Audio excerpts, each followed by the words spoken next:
होलिका पूजन केव्हा करावं याविषयी बरेच मतभेद आढळून येत आहेत. होली पूजन आपण हे 2 तारखेलाच करायचं आहे, कारण 17:56 चतुर्दशी समाप्ती होते, पौर्णिमा लागते आणि त्या दिवशी प्रदोष काळामध्ये जरी भद्रा असली तरी आपण त्या ठिकाणी होलिका पूजन त्या ठिकाणी करावं. कारण 3 तारखेला 3 मार्च रोजी ग्रसोती चंद्रग्रहण असल्यामुळे ग्रहण काल आणि प्रदोष काळ सुरू होण्यापूर्वीच पौर्णिमा समाप्ती होत आहे.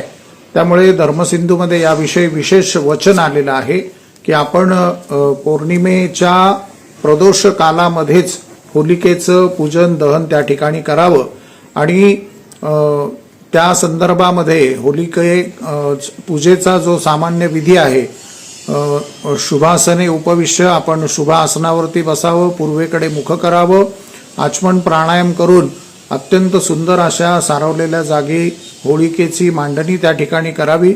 सुमुखश्चित्यादि पठित्वा मम आत्मना श्रुती स्मृती आपल्या स्वतःच्या गोत्राचा उच्चार करावा आणि सकल कुटुंबस्य मम धुंडिराक्षस्य प्रीत्यर्थम तत्पीडा परिहार पूर्वक होलिका पूजनमहं करिष्ये. विशेषत्वाने हा विधी आपल्या संपूर्ण बालकांचं संरक्षण व्हावं, त्याचप्रमाणे इडापिडा त्या ठिकाणी टळावी असं म्हणून त्या ठिकाणी एक प्रार्थना असावी.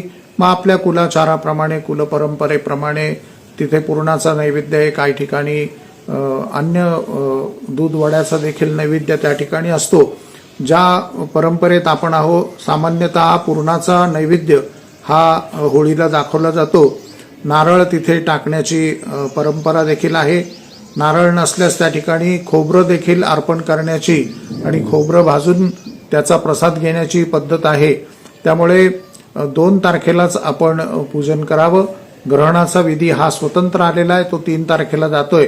त्यामुळे धुलीवंदन हे सकाळी आपण साजरं करण्यात यावं आणि ग्रहणाचे जे काही नियम आणि वेद वगैरे आहे त्याचं पालन करावं. होलिका पूजन आपण 2 तारखेलाच संपन्न करावं.